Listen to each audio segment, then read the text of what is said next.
drama, scandals, and shocking twists. Your favorite reality TV stars are making headlines again.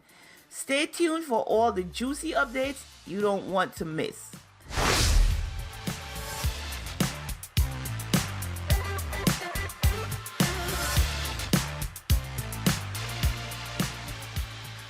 Alright, so with that now we go into the one I really want to talk about is Housewives of Atlanta, Porsha and Simon Gabadia.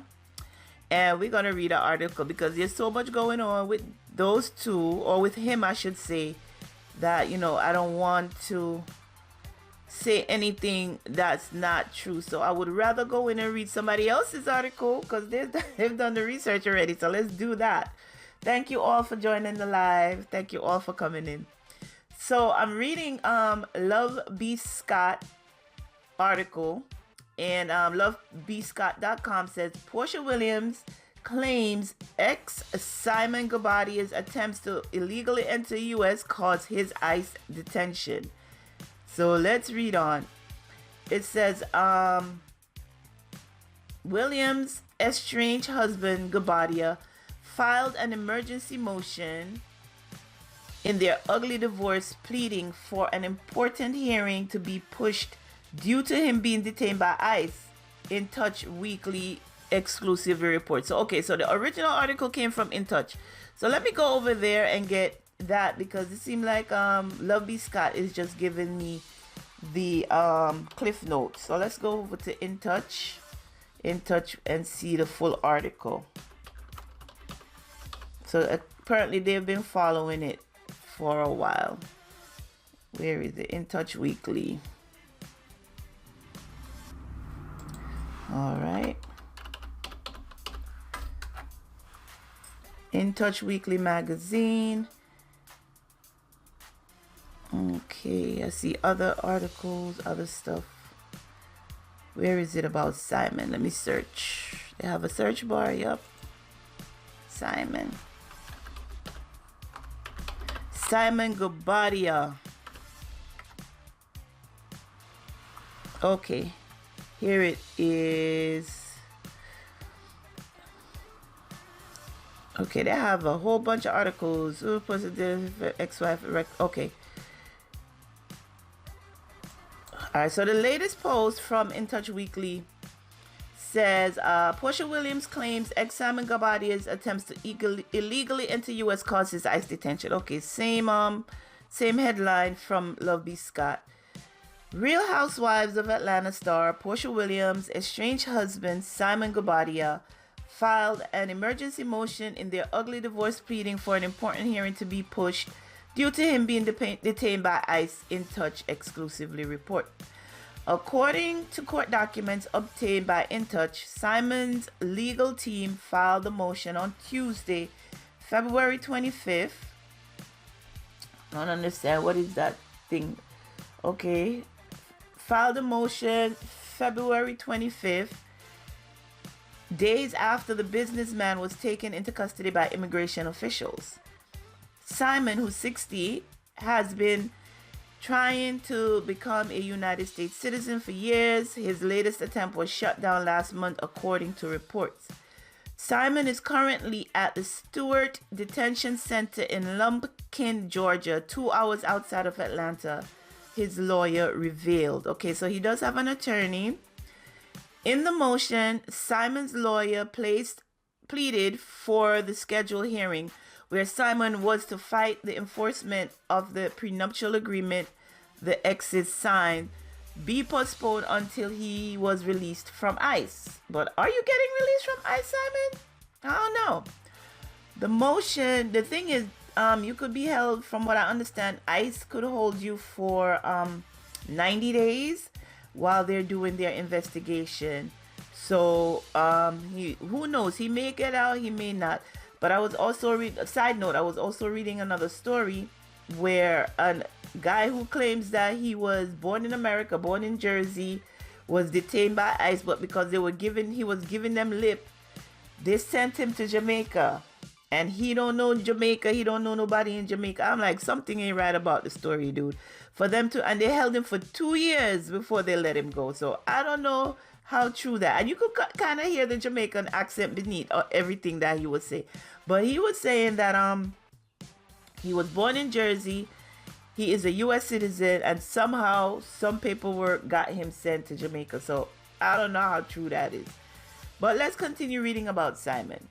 So it says, the motion asked for the hearing to be pushed to date after Simon is released from ICE custody to give Simon an opportunity to adequately prepare for court, participate in his own divorce, and attend court proceedings. Simon's lawyer argued the motion to enforce the prenuptial agreement is a substantive motion that requires finding of fact by this court. The outcome of the motion will also have a substantial effect on how the remainder of the divorce case proceeds, as it may be dispositive of some of the issues and results in litigation on others. His lawyer argued Simon seeks relief from the very in-person hearing he demanded, claiming inconvenience and unavailability. Husband's attempt to avoid the consequences of his own request is dangerous and a continuation of his pattern of delayed tactics throughout the litigation. But for Simon's specific request for an in-person hearing, the matter would have proceeded via Zoom, thereby eliminating his current objections. Husband is solely responsible for the in-person setting of the hearing, and his emergency motion for continuance is merely an attempt to evade his own strategic choice. Porsha argued Simon did not need to be at the hearing. Husband's physical presence is not required for the adjudication of these issues. Husband has been continuously represented by legal counsel throughout his actions, and his presence at the hearing is not a legal prerequisite under Georgia law, his lawyer wrote. The reality star slammed her ex, her attorney wrote. Further, Georgia law does not confer any absolute right for Simon to attend hearings, and even if such a right is existed, it would be considered waived when Simon's unavailability is due to his own deliberate actions, including upon information and belief, his multiple attempts to illegally enter and remain in the United States, which resulted in the most recent detention. Granting a continuance under these circumstances would unfairly reward Simon for his consequences of his own actions. His lawyer noted, husband's detention by U.S. Immigration and Customs Enforcement is the direct result of his attempt to illegally enter the United States. This detention is a foreseeable legal consequences of his actions and not an act of divine intervention as claimed. Wife has vocalized her concerns about Simon's questionable immigration status throughout his litigation, and husband was fully aware of his long-standing immigration challenges, including multiple denials of his citizenship requests. Given this history, husband should have foreseen the possibility of detention and is solely responsible for the consequences of his actions. The court docket does not show whether the judge ruled on the request to postpone the hearing. Porsha filed for divorce February 2024 after 15 months of marriage. So, Simon has been detained by ICE. Simon is requesting that the divorce proceedings be halted until he is released from detention. So he is being optimistic in saying that he's going to be released and return and be able to go back and live his life. But Porsha's attorneys are saying that he doesn't need to be there in person, that he could attend the hearing via Zoom. Therefore, it's not necessary for them to halt the proceedings. Also, we don't know if Simon is his real name, because if you've been following the story, he has left and returned to the United States in multiple names. I gotta turn on the fan, y'all. It's hot. Yeah, I needed to turn on the fan and get some water. So yeah, Simon is, even though he has bigger problems right now being detained by ICE, he wants to he wants to halt the proceedings of his divorce from Porsha because they have a prenup that they signed, and I think there is a house in question that they're fighting over and other assets. So we'll see what happens. But that is the story regarding Simon. Right now, he is detained by ICE. And like I said, they could hold you up to 90 days while they do their investigation before they let you go. And sometimes when they let you go, it's to let you go back to your home country. So we'll keep following the story regarding Simon. The next story I want to talk about is Karen Huger from The Real Housewives of Potomac. I do the reviews on this reality show, and if you guys don't know, last year Karen was in a single car accident where she was arrested for driving under the influence, DUI, and she was recently sentenced to a year in jail. She was taken into custody last week. She's sentenced to a year in jail, a year of delayed sentence, and 5 years probation. So she's currently in prison right now. Even though it was a single car accident, this was her 4th DUI, and she kind of tried to make it seem, she was playing it off to say it was no big deal, she's not an alcoholic and stuff like that. But the judge gave her a year in prison. She probably do 6 months before she come out, and I think she has to do like she did go into rehab, but we find out it was only for 48 hours. She went into rehab, and we don't think she's really taking this seriously. I think now that she's gonna have a chance to really sit down and think about what's going on, because she could have hurt somebody that night that she crashed. She could have killed herself, or she could have hurt somebody. But she's now sitting in jail with her sentence. So we have Andy Cohen, who is an executive producer of the Real Housewives franchise. So he had a statement to make, and I believe one of her castmates, Dr. Wendy, said something. If you watch the show and you watch a reunion, most of everybody on the reunion gave their opinion. So everybody basically had some people did not feel bad for her at all, and her castmates, and others were saying that it's a shame. Of the whole thing is just really sad. So let's read what Andy Cohen, the executive producer, have to say. And this is an article in the US Weekly, and it says Andy Cohen is thinking of Karen Huger every day during her prison stay. It's so sad. Goes on to read, Andy Cohen can't help but feel sad over the Real Housewives of Potomac star Karen Huger's legal battle. We haven't been on since Karen was sentenced, and I don't have much to say, Cohen, 56, said on the Monday, March 3rd episode of Sirius XM and the Cohen Live. I will say I am thinking of Karen every day. I've been thinking about her a lot, and I'm so sad about this. I'm so sad about how this entire thing has played out. On Wednesday, February 26th, okay, I'm going to go into detail now. A judge sentenced Huger, 61, to 2 years in jail, with 1 year suspended, meaning she will be incarcerated for 1 year. She was ordered to report directly to police custody.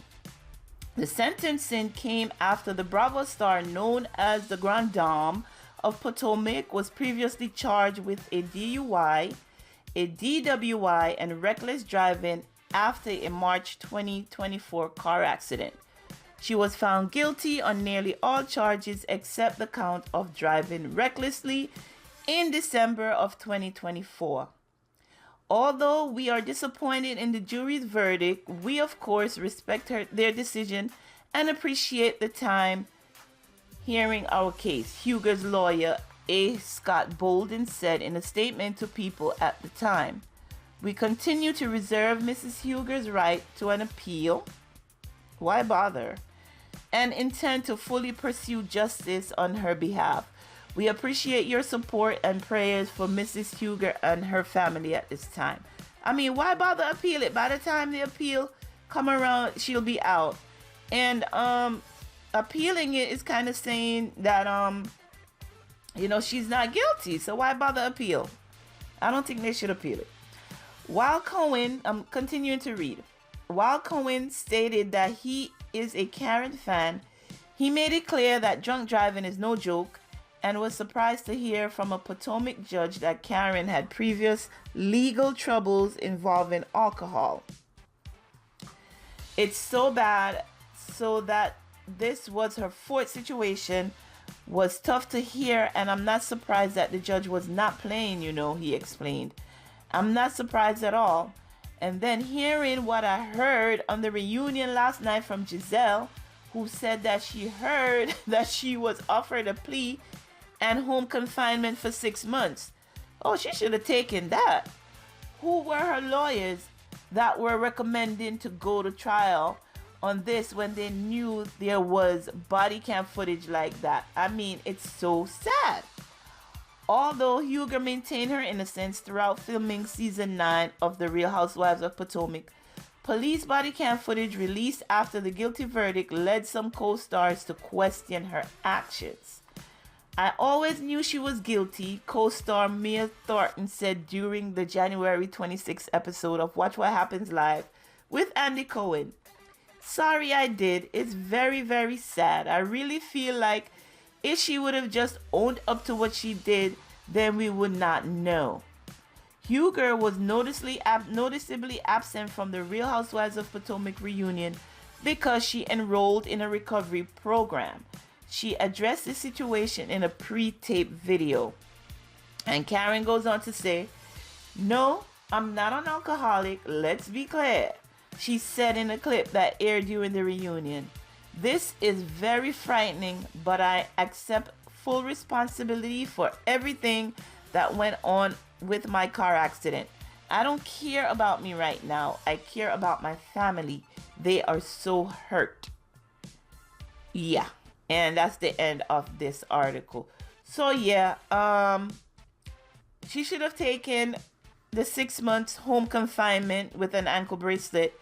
Now she has to go, and then like she said, most of the castmates probably wouldn't have known. She could have just told Andy, and he would have let the rest of them know that Karen would not be filming with us this season, and then she would get through it and come back next season. But no, they decided to take it to trial, and here she is sitting in jail for a year. Maybe what they say, you got to do 70% of your time. So 7 months she'll be home, and we don't know if she's gonna come back to the show. So that was Andy's statement regarding Karen. So let's see what another one of her castmates had to say. Dr. Wendy Osefo. Dr. Wendy. With 2 degrees, Dr. Wendy. Let's see what Dr. Wendy had to say. So, same website, US Weekly. Real Housewives of Potomac. When Dr. Wendy Osefo shocked. Y'all forget to put the doctor in front of her name. She gonna let y'all know. Give her props. So, Real Housewives of Potomac. Wendy Osefo shocked by Karen Huger's sentencing. In my prayers, she writes. The Real Housewives of Potomac's Wendy Osefo is sharing her reaction to co-star Karen Huger's sentencing. I was definitely shocked, but I'm keeping her in my prayers because I'm sure it's a very difficult time for her. Osefo 40 exclusively told US Weekly at the 18th annual Essence Black Women in Hollywood Awards in Los Angeles on Thursday, February 27. On Wednesday, February 26, Huger, 61, was sentenced to 2 years in jail with 1 year suspended stemming from a DUI incident in March of 2024. The self-proclaimed Grande Dame of Potomac will face 1 year incarceration. She was ordered to report directly to police custody following Wednesday's sentencing. You were filled to the gills. Oh my gosh, first time I've ever heard this one. You were filled to the gills with alcohol, the judge told Huger, per Fox 5 DC. Damn, that's a new saying, filled to the gills. After being involved in a March 2024 car accident, Huger was charged with DUI and DWI, negligently driving a vehicle in a careless and imprudent manner, endangering. Let me start over. After being involved in a March 2024 car accident, Hugo was charged with DUI and TWI, negligently driving a vehicle in a careless and imprudent manner, endangering property, life, and person, as well as recklessly driving a vehicle. In December 2024, Huger was found guilty on nearly all charges. She was found not guilty of recklessly driving. Although we are disappointed in the jury's verdict, we of course respect the decision and appreciate their time hearing our case, Huger's attorney told People in a statement at the time. We continue to reserve Mrs. Huger's right to an appeal and intend to fully pursue justice on her behalf. We appreciate your support and prayers for Mrs. Huger and her family at this time. Also on Thursday, Real Housewives of Potomac co-star Ashley Darby said she cried like a baby after learning of Karen Huger's sentencing. I really do encourage everyone to keep Karen in your prayers, Darby said on Thursday's episode of the Tamron Hall show. I really care about her and I learned this on the train coming here today. Meanwhile, Giselle Bryant, who helped launch the Bravo show with Huger and Darby in 2016, said she was shook to learn her co-star would be spending time behind bars. I do not have her wigs. Okay, Giselle is playing now. Come on, Giselle. That's not even necessary.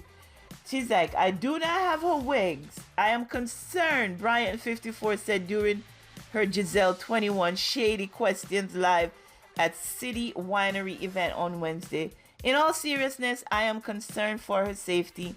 Karen ain't cut out for jail. Oh shit. I pray that she's okay and that the Lord is with her. During the event, Brian also said she would absolutely visit Huger before revealing what she texted Andy Cohen about the case. We are both giving our feedback on it, she said. One of the last things he said to me is, when this show started 9 seasons ago, never in my wildest dreams would I think that any of the ladies would be going to jail for 5 minutes, let alone a year.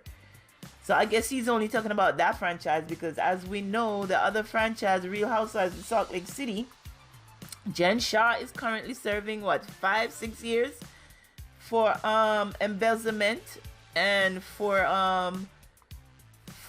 stealing money from senior citizens. So he's talking about this franchise. So far, out of all the franchises, 2 of the ladies, is there any more? 2 of the ladies have going to jail. So we have Jen Shah now, we have Karen Huger. I don't see none of the ladies from the Real Housewives of Orange County, Beverly Hills, New York, any of the, oh yeah, New York, Jersey. We had Teresa Giudice go to jail. So yeah, that's 3. I don't see anybody from New York, no. But yeah, it looks like they're all becoming little jailbirds one by one. No, it's not funny. It's not funny. It's not funny. It's not funny. They're becoming little jailbirds one by one. But all right, so that is what Dr. Wendy Osefo had to say about it. Andy Cohen and also Giselle and Ashley. All right, 2 more stories and then we're gonna go. Another one having to do with the Real Housewives of Potomac. Okay. Real Housewives of Potomac. We know we had a new castmate this season. What's her name? Stacey. Stacey, she came from the Home Shopping Network, where she was a host or one of the ladies who show the items. I don't know what they're called. But she joined the Real Housewives of Potomac this past season, and she came on with her boyfriend TJ. Stacey's going through a divorce. I was going through a divorce on the show. She's now divorced, but she brought TJ onto the show as well as the guy she's dating. And her whole storyline was that um, her whole storyline, we turn this off, the fan, was that TJ would not sleep with her until she got her final divorce. He's like, no, it's not happening. But from watching the season, we think TJ was just on the show for clout. In our opinion, my opinion at least, that he wanted more camera time than Stacey. So we saw the reunion where TJ did not show up. We had Eddie call TJ, who is Wendy's husband, asking, dude, where are you? You know, you're not at the reunion. And TJ let it be known that he and Stacey were not together anymore. He kind of called her out of her name. Disrespectful guy, in my opinion. He did not need to be with her. The way he talked to her on the show, everybody was critical of it as well. And then we find out that she apparently paid him to be on the show with her. So let's read this article and see what it was really about. Let's see. So this article is from Entertainment News. And the headline reads, Real Housewives of Potomac, Stacey rushes accused of hiring, not paying. Oh yeah, she hired him but didn't pay him according to him. So Real Housewives of Potomac, Stacey Rush accused of hiring and not paying TJ Jones to be her boyfriend on the show. So Stacey Rush denied explosive claim she paid TJ to play her boyfriend on season 9 of The Real Housewives of Potomac, despite the actor saying on camera she owes him money for his services. Pay me my money. Wow. The Real Housewives of Potomac newbie came under fire during the Bravo series season 9 reunion amid ongoing rumors about the truth behind her relationship with ex-boyfriend TJ Jones. But it wasn't a housewife who was responsible for suggesting that Stacey's romance with the actor was fabricated. It was Wendy Osefo's husband, Eddie Osefo, who sent a pivotal text to his wife of 13 years from backstage after learning some explosive new info. Eddie actually FaceTimed with TJ to see why he wasn't there. Wendy announced to the cast during the March 2nd episode, and TJ let Eddie know that you actually paid him to be your love interest this season. And TJ also told Eddie that you told him not to come. And TJ also said, run him his money because the money is not adding up. Oh my God. These people and their reality TV shows said the money is not adding up. After gasp from the cast and host, Andy Cohen, Wendy added, said she hired TJ. She paid him some money and still owes him a lot of money. However, amid outrage from the fellow castmates, Stacey denied the shocking allegation. Stacey said, "Let me say this right now. I absolutely do not believe anything that you are saying," the former QVC host declared. TJ would never say that. To which Wendy assured her, "It's on camera. They're gonna run it, baby." And after checking with producers through his earpiece, Andy confirmed the footage that was shot backstage did exist. Stacey stood firm in her denial, even refused to call TJ, whom she claimed to have dated for several months last year, to get his side of the story. "Why would you entertain a lie?" "It's a lie," she insisted before telling Wendy, "I don't believe you. I don't believe Eddie." However, Andy subsequently brought Eddie out to detail the phone call. Initially, why I called him was because the men were here and we were looking for him, Eddie told Stacey. He said, "I wasn't invited. He just sounded like he was a little upset. But he also sounded like he was tired of the narrative that was being painted of him. This flamboyant person, he was just tired of being played with. and he said she owes him money. Stacey responded, I don't owe him any money, she insisted. I don't even understand in what capacity I could owe him anything. I ended our relationship because of the pressure. The pressure. So I can understand him being upset about that. But I can't imagine that he would say those things because they just aren't true. After previously making it clear she wasn't buying Stacey's story, Giselle, oh my God, the bone carrier, Giselle Bryant doubled down with, nobody here believes you, girl, and the world will not believe you either. It was then that Andy finally showed Stacey the footage, proving Eddie was telling the truth about his call with TJ. But despite it all, Stacey stood her ground. Now, why would she not believe Eddie? She don't know Eddie from, a hole in the wall. This is the first season. Why would she think Eddie would come out here and lie and be messy like that? Okay, the article continues to read. I think this is Stacey saying, okay, it is one thing to see someone disrespect you and make you question your relationship, she told the annoyed co-stars. Now to see this, it's so hurtful. That's all I can say. I just can't imagine him saying that. I absolutely heard him say that. I can't believe someone who prides themselves on being a man of God and being honest, and someone who I would think loves me even though we're not together, to say that. I've never paid TJ a dime. Girl, bye. The way TJ treated you in camera, talking about don't let me embarrass you out here. She continues to read. She continues to say, you all had doubts about TJ and you all talked so poorly of him. The Bravo celebrity continued. And they're trying to make that a word. And now, when it's a little salacious for you, or you feel like you're gonna say something hurtful to me, now you're literally believing this man over me, and you know me? And they're telling you, of course, this is a commercial, catch up on the Real Housewives of Potomac anytime on Peacock. That's where I watch it too. And keep reading to see where Stacey falls on his official ranking of Housewives. I don't know if she's going to make it back next season, because Stacey, you got to have something going on, girl. We were watching you because you were in this relationship with this guy and you were getting a divorce. Now you're divorced, you're not in a relationship. What are you coming back with next season? Well, the season just wrapped, so we're going to find out who will be back pretty soon.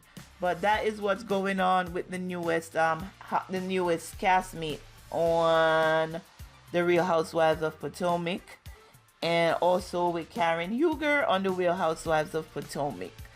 Let me see. One more story. It's not a housewife story. This is having to do with Drake, and then we're going to wrap it up, okay? I kind of like this little series I'm doing here. I might come on and do it more. The only reason you catch me on live right now, I should be actually out making some deliveries, because if you guys don't know, I work with Rhodey.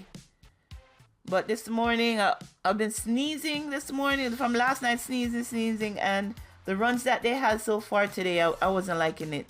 So I said, let me just take a break this morning, see what I feel like, and go out in the afternoon. And in the meantime, let me just record a YouTube video real quick. All right, so the latest one, the last story, if you guys don't already know, Drake was suing iHeartMedia. It's the same label that he and Kendrick Lamar are on, and he was suing iHeartMedia over the Not Like Us song. They not like us. They not like us. Say, Drake, I know you like them young. You remember that from the Super Bowl performance? All right, so Drake was suing iHeartMedia, and it says this is from Love B. Scott as well. Wait a minute. If Love B. Scott is writing about it, that means he took it from someplace else.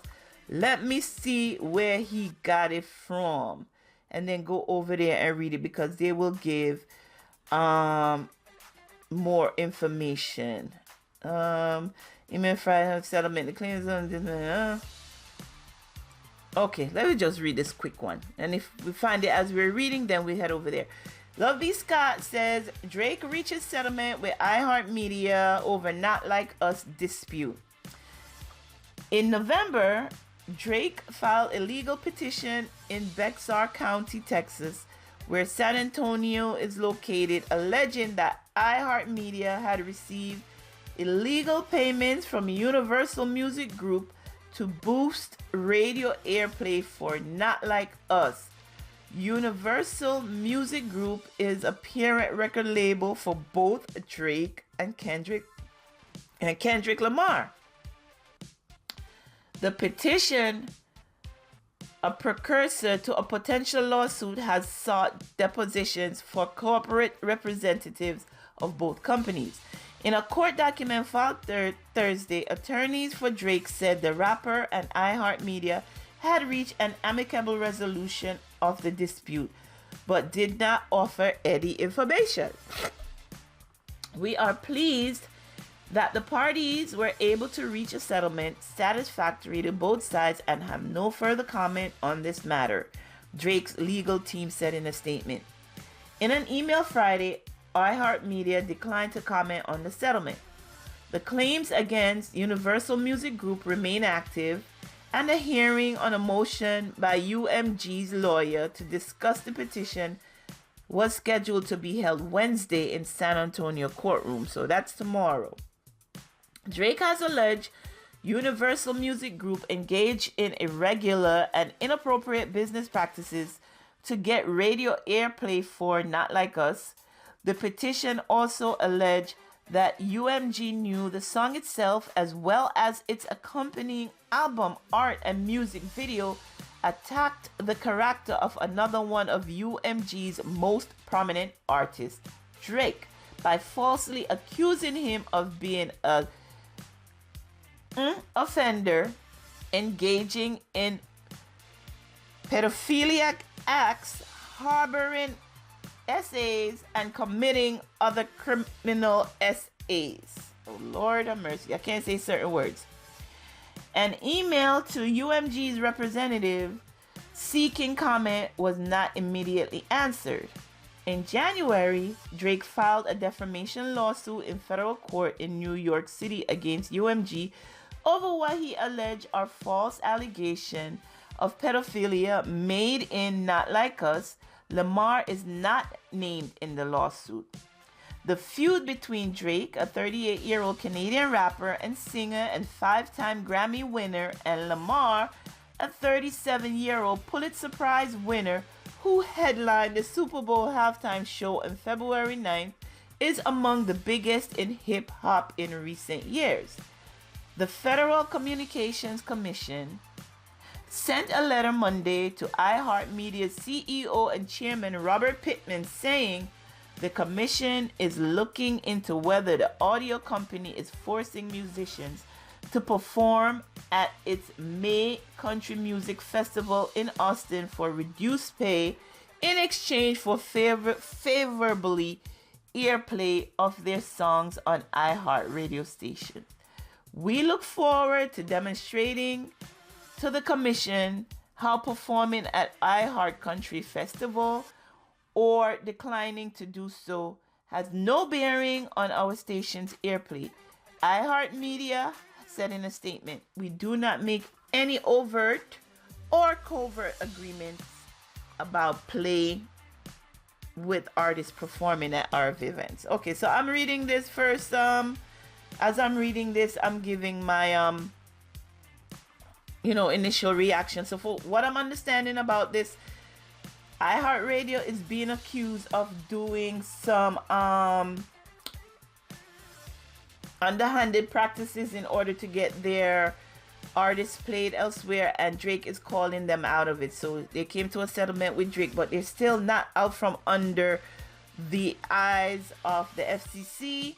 So there is a country festival coming up in May, and they're gonna be scrutinized about it and stuff. So that's what I'm getting from this. But the whole gist of this whole headline is that Drake has reached a settlement with iHeartRadio. I didn't even know that Kendrick Lamar was not named in the lawsuit. He did not name the artist. He is only focusing on the company iHeartMedia to make things right. So Drake and iHeartMedia has reached a settlement regarding that. Yeah, so that are some of the headlines that I'm just catching up on with reality TV and pop culture and stuff that's going on. I'm sure there's more that's going to come out today. So I will come back, again to talk about what's happening on here. So if you don't know, as you were watching me here on TikTok, I'm also recording an audio of this for YouTube. So what I'll do now is I will go in and edit and put up the audio with pictures or little videos and stuff. And by this evening, I should have this YouTube video up regarding all of these recent updates. It's important to get it up right away because, as you know, the news changes quickly. So, you got to get it up right away. So that is where I am. I thank you for, let me do my outro now on YouTube. And then I'm going to tell you guys bye-bye. So with that said, these are all the updates so far of what's going on social media with all our social media castmates. Make sure that you go in the description and check out all the links. I will also have links to all of the videos. The video having to do with Karen Huger's arrest, I also have it up on my channel. So I am going to put the link down below, and I also have it up in the card. So make sure you go and watch that. As I said, make sure you check out all the links. Make sure that you subscribe to the channel, like this video. If you are interested in reality TV reviews, celebrity gossip, celebrity entertainment, videos having to do with e-commerce entrepreneurship such as Etsy and with Shopify, make sure that you go on and check out all the links in the description. And until next time, be sure to take care of yourselves and your families. Bye-bye. Yeah, so TikTok, that is it. I just finished recording a video for YouTube, just giving people all the updates on what's going on social media. I am going to go in now and edit it. I do thank you for watching me as I do this. I think I'll come back and do this again soon. If not tomorrow, definitely before the week is out. The weather is supposed to be bad tomorrow, so I don't know if I'll be going out. Like I told you a little while ago, I do drive for roadie, and I like the fact that it's really flexible, that I have that to do, and I have my other businesses here that I work on. So if the weather is bad tomorrow, I don't think I will be heading out. So I'll probably come back and do another update because there's always something to talk about. I just try to stay away from politics. But as you guys know, you've been watching the news, you see what's going on. Just, keep your head up and just let's coast on through these next 3 years and 10 months that we have left, or even 2 years and 10 months, because we know in the last year we're getting ready for another administration. So keep your head up, guys. And I know the what we're watching on the news, it makes us anxious. At least it does me, and it makes me worried and think about people, that I know. What's going on is touching everybody that's here on this platform. Some way, somehow, it's touching everybody. So just keep your head up and keep pushing. I thank you guys for watching, and this ain't so bad. I was kind of scared to come on TikTok live, but I thank you all for watching. The few of you that are here, I hope there is more that will come on, and I'll come and do it again because it's not so bad. All right, thank you guys for watching. Make sure y'all have a good day. All right, bye-bye. Tired of the same old styles? Ready to make waves with your wardrobe? Welcome to Touch Me Textures, where bold meets beautiful and every piece is designed to turn heads. Our collections are all about textures that feel as good as they look. From flowy dresses to eye-catching accessories, we've got everything you need to express your style your way. Find pieces that speak to you for every vibe, every adventure. And the best part? Our site makes it easy to shop and easy to fall in love with everything. So why wait? Dive into style that's uniquely yours at touchmetextures.com. Feel fabulous, look unforgettable. Click the link in the description to check out all we have to offer.